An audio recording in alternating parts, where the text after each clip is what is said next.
अस्सलाम वालेकुम dear students, कैसे हैं आप लोग? ठीक ठाक हैं? I hope so all of you will be fine. बेटे, आप सबको आपके अपने यूट्यूब चैनल एटॉमिक ट्यूटर में बहुत बहुत खुशामदीद, वेलकम। और जैसा कि बेटे आप जानते हैं कि हम फर्स्ट ईयर फिजिक्स को ऑन डेली बेसिस जो है वो डिस्कस कर रहे हैं। तो आज मैंने आपके सामने first year physics chapter number 2 से ही एक आर्टिकल लिया है जिसका नाम है rectangular components of a vector. ठीक है बेटा, ये एक बहुत ही इंपॉर्टेंट लॉन्ग क्वेश्चन है और ये बहुत दफा बोर्ड के पेपर्स में आ चुका है। तो इसको बल्कि इसके ऊपर आप सबसे पहले तो लिखिए अपने नोट रजिस्टर के ऊपर, जो है नोटबुक के ऊपर, अपनी बुक के ऊपर आप लिखिए बेटा 1000 टाइम, बल्कि 10,000 time important, very important long question है बेटा आपके पास ये। ठीक है, तो इसके अंदर अब कहता क्या है? ठीक है, इस आइए इसको आर्टिकल को स्टार्ट करते हैं। तो बेटा हमारा टॉपिक है rectangular components of a vector. Basically बेटा इसके अंदर हम इस आर्टिकल में किसी भी वेक्टर के रेक्टेंगुलर कंपोनेंट्स जो हैं वो कैलकुलेट करेंगे। ये रेक्टेंगुलर कंपोनेंट्स क्या होते हैं वो भी मैं आपको बताता हूँ अभी। तो उसके बाद बेटा हम उसकी मैग्नीट्यूड भी कैलकुलेट करेंगे। ठीक है, अ, उसके बाद बेटा हम अ, इसका जो लास्ट वाला पोर्शन है उसमें हम फाइंड करेंगे कि अगर रेक्टेंगुलर कंपोनेंट्स आपको दे दिए जाएं तो आप वहां से वेक्टर कैसे कैलकुलेट कर, वेक्टर के बारे में, यानी वेक्टर की मैग्नीट्यूड और उसकी डायरेक्शन आप कैसे फाइंड कर सकते हैं। तो ये सारी चीजें हम बेटा डिस्कस करेंगे। तो आइए स्टार्ट करते हैं आज का लेक्चर। बेटा देखें, rectangular components of a vector, किसी भी वेक्टर के रेक्टेंगुलर कंपोनेंट से मुराद क्या है? बेटा फर्ज कर लीजिए कि ये एक्स वाई प्लेन के अंदर ये एक्स एक्सिस होता है, ये वाई एक्सिस होता है, और इसके अंदर मैंने एक वेक्टर ए ले लिया है। ठीक है, अब इस वेक्टर ए के जो कंपोनेंट्स होंगे वो दो कंपोनेंट्स होंगे। कैसे, जरा गौर से देखिएगा। बेटा फर्ज कर लीजिए कि ये जो वेक्टर है, इस वेक्टर के ऊपर आपके पास क्या है, यहां पर सन है। ठीक है, ये सन है और सन जो है वो अपनी लाइट इसके ऊपर जो है वो क्या कर रहा है, फॉल करवा रहा है। तो क्या होगा बेटा, इस वेक्टर का जो प्रोजेक्शन है वो एक्स एक्सिस के ऊपर आके गिरेगा। एग्जैक्टली इस वेक्टर का जो प्रोजेक्शन है, क्योंकि ऊपर से लाइट इसके ऊपर गिर रही है, तो इसका प्रोजेक्शन इस एक्सिस के ऊपर आके गिरेगा। और वो प्रोजेक्शन कितना होगा, यहां से लेके यहां तक, और ये मैंने आपके सामने यहां पर बना दिया है। क्योंकि बेटा ये जो प्रोजेक्शन है, ये जो इसका हिस्सा है, इस वेक्टर का ये वाला जो हिस्सा है, इसको बेटा हम ए एक्स का नाम देंगे क्योंकि ये एक्स एक्सिस की तरफ है। एग्जैक्टली सिमिलरली जो आपने वेक्टर ए का प्रोजेक्शन एक्स एक्सिस के ऊपर गिराया है, जिसको हमने ए एक्स का नाम दे दिया है, तो बेटा इसका प्रोजेक्शन हमें वाई एक्सिस के ऊपर भी गिराना है इसी तरह ही। तो आप देखिएगा कि इस वेक्टर का जो प्रोजेक्शन है वो इसके ऊपर आगे भी गिरेगा, और कितना हो जाएगा वो बेटा, यहां से लेके यहां तक होगा, ये वाला हिस्सा, ये वाला, ये आप देख सकते हैं। तो बेटा ये वाला जो हिस्सा है इस वेक्टर का, ये कहलाएगा ए वाई। ठीक है, क्यों ये ए वाई क्यों कहलाएगा? क्योंकि बेटा ये वाला जो इस वेक्टर का हिस्सा है, कंपोनेंट है, ये बेटा वाई एक्सिस के अलोंग है। ये आप देख सकते हैं, मैंने वाई एक्सिस लिखा है, तो ये वाई एक्सिस के अलोंग है। ठीक है, तो इस वजह से हम इसको कहेंगे कि ये क्या है, ए वाई है। अगर बेटा आप गौर से देखें तो जो यहां से लेके, अच्छा ये ओरिजिन है, ये क्या होता है आपका, ओरिजिन होता है। तो बेटा यहां से लेके यहां तक ये वाली जो आपको लेंथ नजर आ रही है, अगर मैं इतनी ही लेंथ का यहां पर भी एक कंपोनेंट बना दूं तो कोई मसला तो नहीं है, आपको नहीं होना चाहिए, बिल्कुल नहीं, क्योंकि इसकी लेंथ और इसकी लेंथ क्या है, इक्वल है। तो अगर ये ए वाई है तो बेटा इसको भी मैं क्या कह दूंगा, ए वाई कह दूंगा। बात समझ आ गई है? ओके, अब आप यहां पर देखिए बेटा, इस वेक्टर के दो कंपोनेंट्स बन चुके हैं, ए एक्स और ए वाई। और अगर आप गौर से देखें तो आपके पास जो ए वाई है वो बेटा ये है, ये रहा, और ए एक्स क्या है, वो ये है। अगर आप बेटा यहां पर देखें तो आपका एंगल कितने का बन रहा है, 90 डिग्री का बन रहा है। यानी इन दोनों के दरमियान में यहां पर एंगल कितना है जी, 90 डिग्री का एंगल है। तो हम कह सकते हैं कि क्या ये दोनों कंपोनेंट्स ए वाई और ए एक्स, दोनों कंपोनेंट्स, आप इधर देख लें इधर देख लें, नो प्रॉब्लम, कोई इशू नहीं है, ए वाई और ए एक्स इन दोनों के दरमियान में एंगल 90 डिग्री है, तो हम कह सकते हैं कि ये बेटा क्या है, एक दूसरे के साथ क्या है, परपेंडिकुलर है। ठीक है, तो बेटा यही जो दो कंपोनेंट्स हैं, इन्हीं को ही हम वेक्टर के क्या कहते हैं, rectangular components of a vector का नाम देते हैं। तो यहीं से हम इसकी डेफिनेशन बना लेंगे कि the components of a vector which are mutually perpendicular to each other. ठीक है, यानी किसी भी वेक्टर के वो कंपोनेंट्स जो कि आपस में 90 डिग्री का एंगल बनाए, एक दूसरे के साथ म्यूचुअली परपेंडिकुलर हो, तो बेटा ऐसे कंपोनेंट्स को हम क्या नाम देते हैं, ऐसे कंपोनेंट्स को कहते हैं rectangular components of a vector. बात समझ आ गई थी? ओके, अब बेटा नेक्स्ट हम देखते हैं कि कंपोनेंट ऑफ अ वेक्टर की डेफिनेशन क्या है। यानी ये जो ए एक्स है which is a component, A Y जो है विच इज अ कंपोनेंट किसका, ए वेक्टर का, जो कि आपका यहां पर एंगल थीटा बना रहा है पॉजिटिव एक्स एक्सिस के साथ। तो इसकी डेफिनेशन क्या है, कंपोनेंट ऑफ अ वेक्टर क्या होता है? तो इसकी हम हेडिंग देंगे कंपोनेंट ऑफ अ वेक्टर।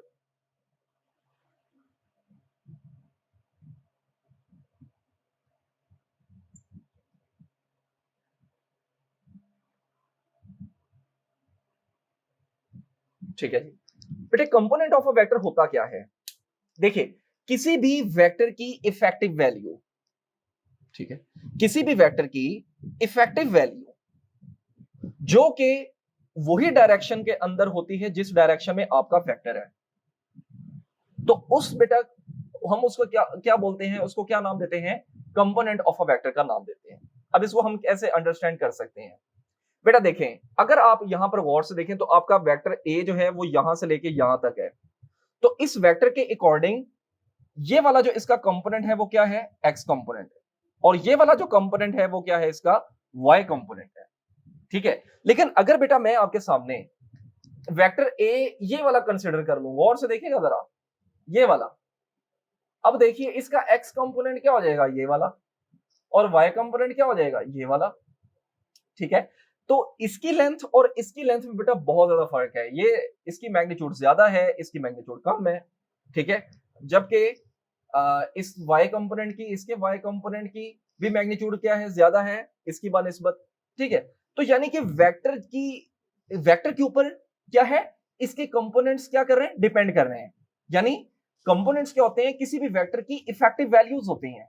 बात समझ आ रही है?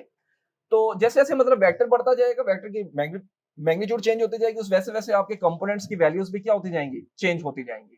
क्लियर? वेक्टर अगर की मैग्नीट्यूड कम होगी तो उसके कंपोनेंट्स की वैल्यू भी क्या होगी, चेंज हो जाएगी। बात समझ आ गई?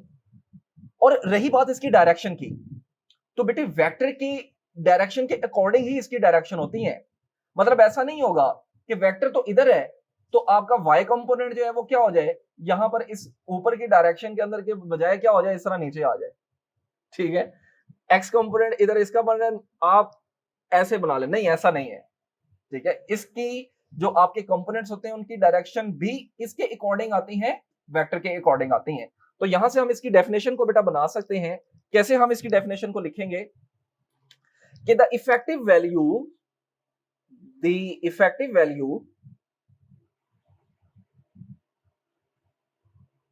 the effective value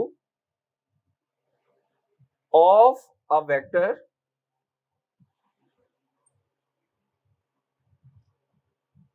in given direction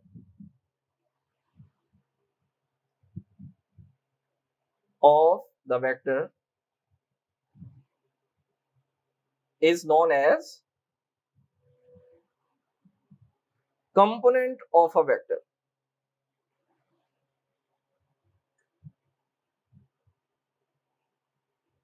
बात समझ आ गई जी?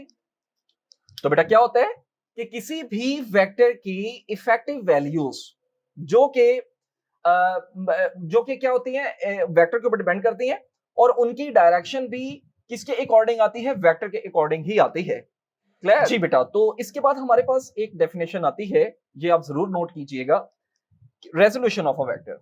बेटा देखो, जब भी आप किसी भी वेक्टर को इसके कंपोनेंट्स के अंदर रिजोल्व कर देते हो, स्प्लिट अप कर देते हो, तोड़ देते हो, तो इस प्रोसेस को बेटा कहते हैं रेजोल्यूशन ऑफ अ वेक्टर। तो इसकी हम डेफिनेशन क्या लिखेंगे जी, कि द प्रोसेस ऑफ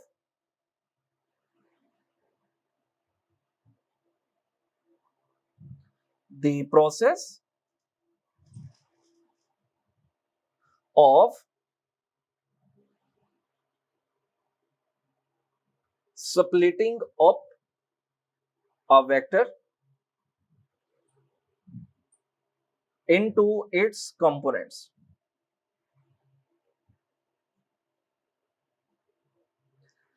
ठीक है, is called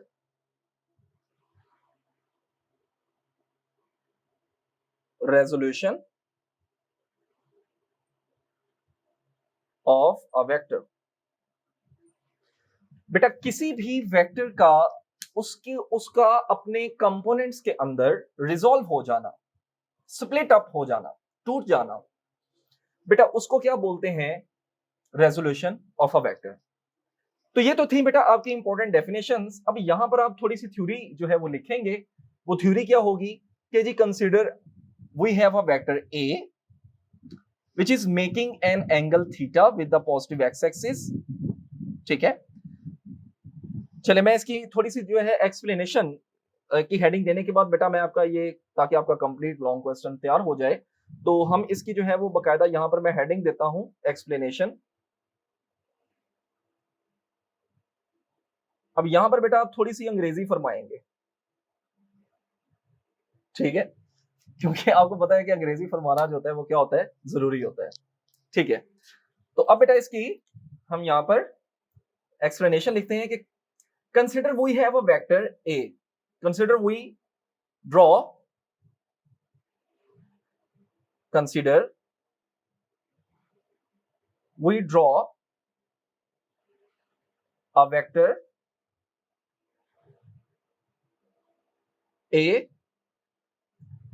which is making, बल्कि यहां पर आप लिखिए इन एक्स वाई प्लेन।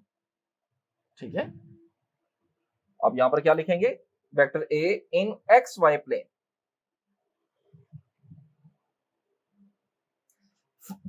फर्ज कर लें कि हमने क्या किया, एक वेक्टर ए ड्रॉ किया है किसके अंदर? एक्स वाई प्लेन के अंदर। Okay,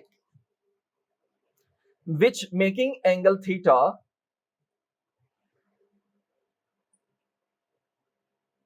which making an angle theta, ये एक एंगल थीटा बना रहा है किसके साथ? पॉजिटिव एक्स एक्सिस के साथ, थीटा विद एक्स एक्सिस। ठीक हो गया जी। उसके बाद बेटा क्या किया था हमने?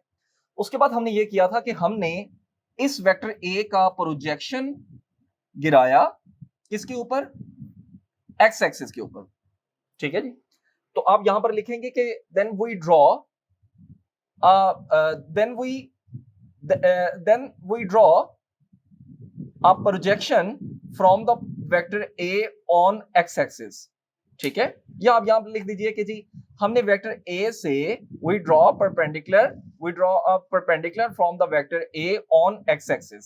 ठीक है, जो मर्जी लिख दीजिए आप। तो यहां पर बेटा आ जाएगा आपके पास then draw perpendicular या projection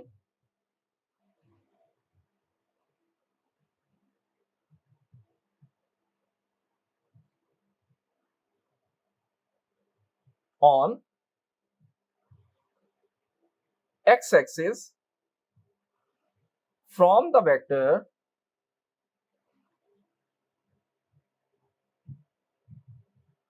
A। ठीक है, हमने बेटा क्या किया? वेक्टर A से एक प्रोजेक्शन जो है वो क्या किया है? गिराया है, ड्रॉ किया है। कहां से? A से। ठीक है, from the vector A which is denoted by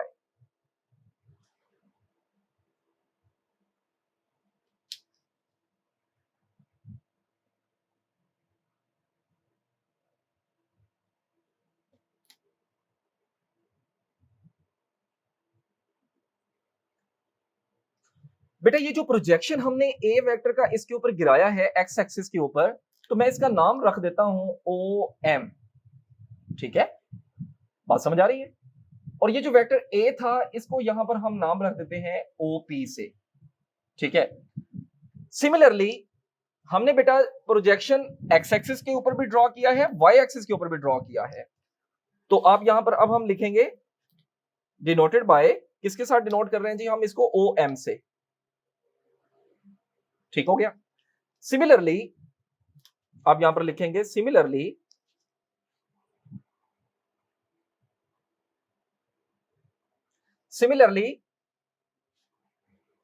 draw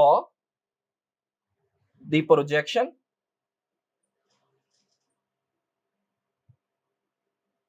on Y axis that is which is, ये जो इस वेक्टर का वाई एक्सिस के ऊपर हम जो बेटा प्रोजेक्शन गिरा रहे हैं उसको मैं शो कर देता हूं एन के साथ, विच इज डिनोटेड बाय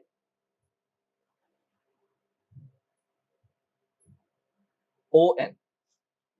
बेटा ठीक है, ओके देन।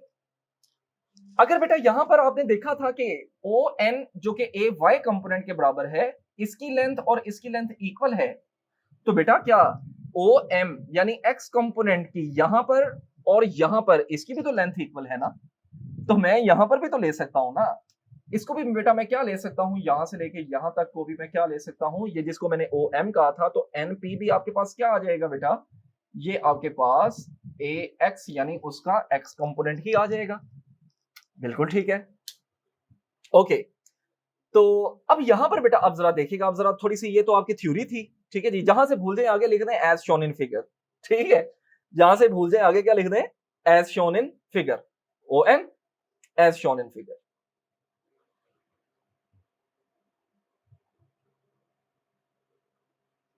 अच्छा यहां पर ऐसे नहीं बेटा करना आपने कि शुरू से ही नहीं लिख देना consider a vector as shown in figure, ठीक है, तो वो आपके फिर क्या होगा कि आपको नंबर भी एज शोन इन फिगर की तरह ही आपको देगा, ठीक है।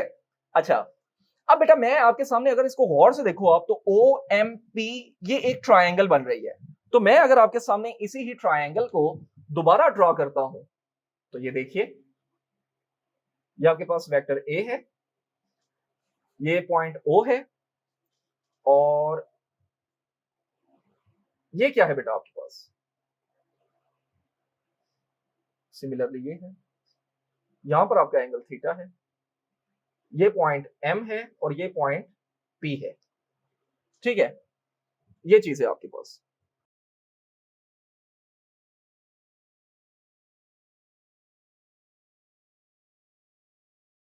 जी बेटा, तो ये आपके सामने क्या है, एक ट्रायंगल है, ठीक है, और इसमें आप यहां पर देख सकते हो बेटे कि ये क्या है आपके पास, ए एक्स है और ये क्या है, ए वाई है। अच्छा बेटा यहां पर एक चीज को आप लोगों ने बहुत ही अच्छे अंदाज में जो है वो देख लेना है, जो कि मैं इससे पहले भी आपको 12 दफा बता चुका हूं, कि बेटा याद रखिए ये जो ए एक्स है ये मैग्नीट्यूड है इस वेक्टर ए की, ठीक है। अगर मैं साथ में यहां पर आई कैप भी मेंशन कर दूंगा, तो अब बेटा ये क्या बन गया है, ये एक वेक्टर कंप्लीट हो गया है, ठीक है। सिमिलरली यहां पर भी क्या आ जाएगा आपके पास, जे कैप आ जाएगा, तो ये अब क्या है, उनकी वेक्टर फॉर्म है, पहले क्या थी, मैग्नीट्यूड थी, और अब क्या है, वेक्टर फॉर्म है। तो बेटा यहां पर भी क्या आ जाएगा आपके पास, ए एक्स आई कैप, और ये भी क्या आ जाएगा बेटा आपके पास, ए वाई जे कैप, ठीक है। अगर आप बेटा यहां पर गौर से देखो,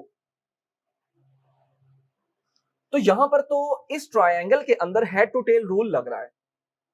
हेड टू टेल रूल क्या होता है कि first vector as it is draw करें, ये देखिए ये आपका फर्स्ट वेक्टर है, ये एज इट इज ड्रॉ कर दिया है, बिल्कुल ठीक है।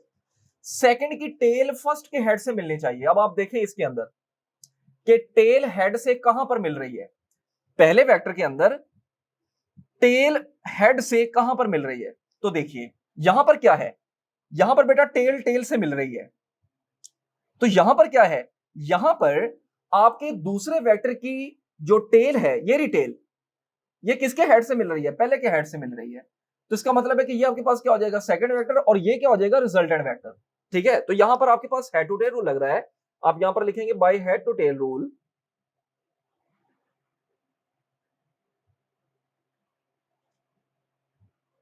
तो हेड टू टेल रूल के अंदर बेटा क्या चीज बन रही है आपके पास, देखें यहां पर देख लें, यहां पर देख लें, जो नो प्रॉब्लम, बेटा ओपी वेक्टर किसके बराबर आ गया है,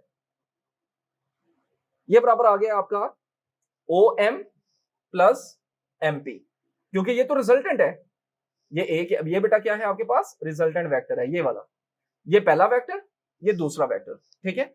तो रिजल्टेंट किसके बराबर होता है, first vector plus second vector, यानी O M plus M P, ठीक है। अब इनकी वैल्यूज को पुट कर दें तो बेटा ए वेक्टर किसके इक्वल आ गया है जी,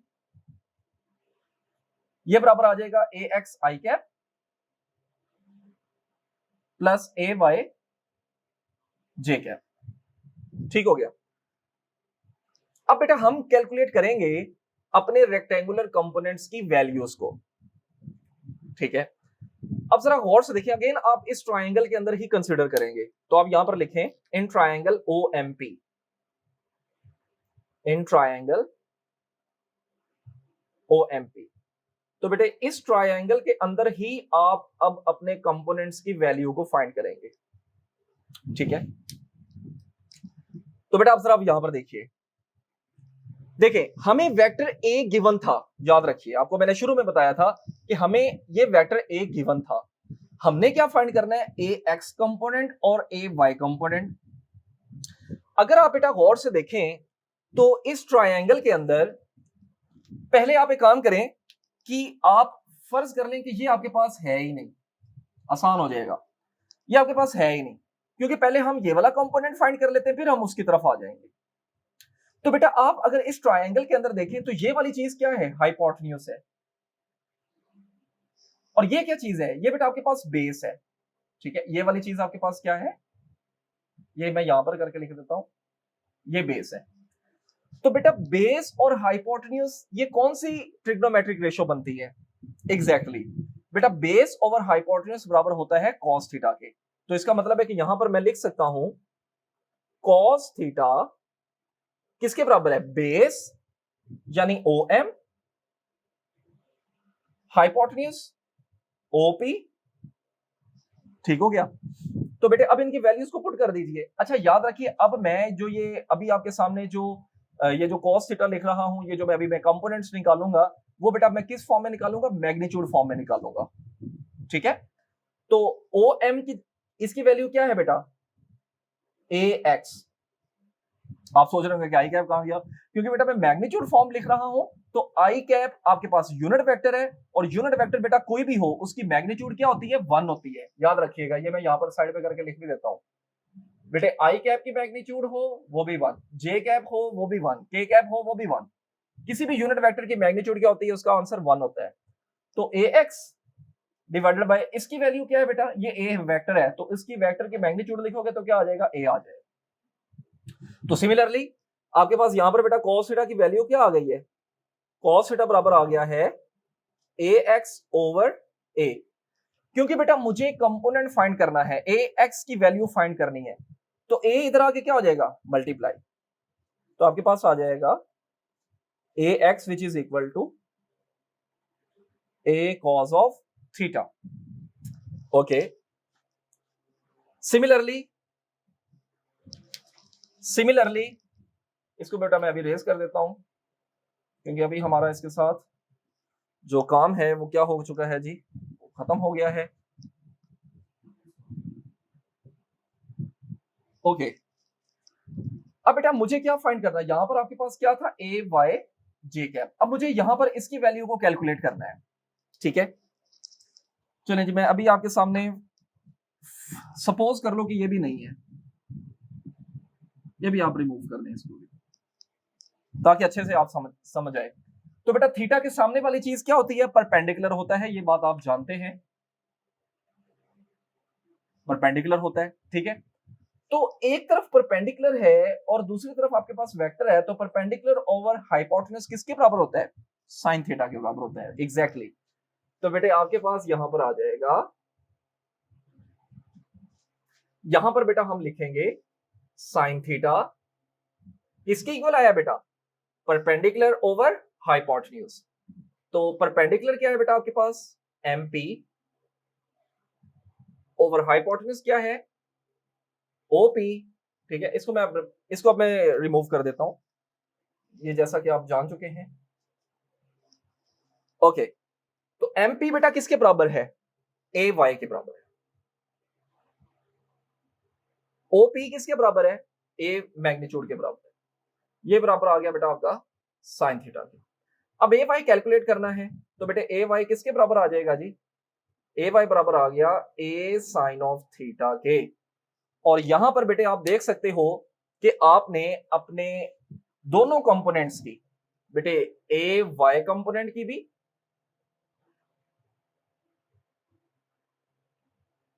और ए एक्स कंपोनेंट की भी,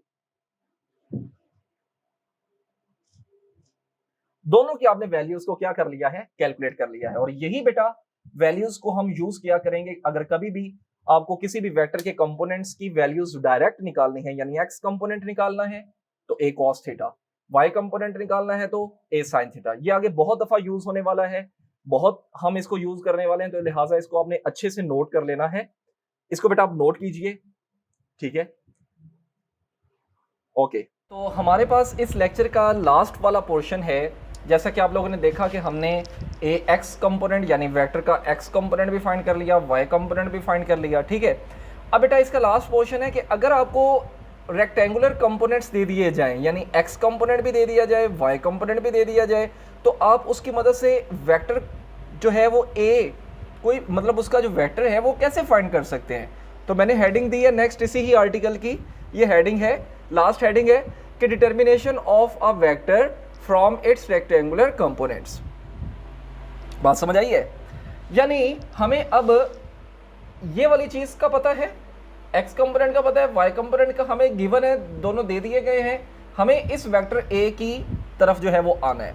तो अगेन बेटा आप इसी ही ट्रायंगल को कंसिडर करेंगे, आप यहां पर लिखेंगे in triangle O M P, ठीक है। तो बेटा इसी ही ट्रायंगल ओ एम पी के अंदर अगर आप देखें तो आपको बेटा क्या चीज मिलेगी, देखें हमें ओ एम बी गिवन है, यानी पता है, एम पी का भी पता है, और हमें बेटा ओ पी की वैल्यू को कैलकुलेट करना है। और आप ये बात जानते हैं कि ये वाली जो ट्रायंगल है, ये नजर आ रही है आपको कि ये क्या है, आपके पास एक राइट एंगल्ड ट्रायंगल है, यानी इसके दरमियान में एक एंगल 90 डिग्री का है। और उसके अंदर बेटा आप लोगों ने ये मैट्रिक में और वैसे भी प्रीवियस क्लासेस के अंदर आप ये पढ़ के आए हैं कि जब भी एक राइट एंगल ट्रायंगल हो और आपके पास वहां पर दो साइड्स गिवन हो और एक साइड की वैल्यू कैलकुलेट करनी हो, तो हम कौन सा रूल यूज करते हैं, कौन सा थ्योरम यूज करते हैं, पैथागोरियन थ्योरम यूज करते हैं। तो आप यहां पर लिखेंगे in triangle O M P we use Pythagorean theorem.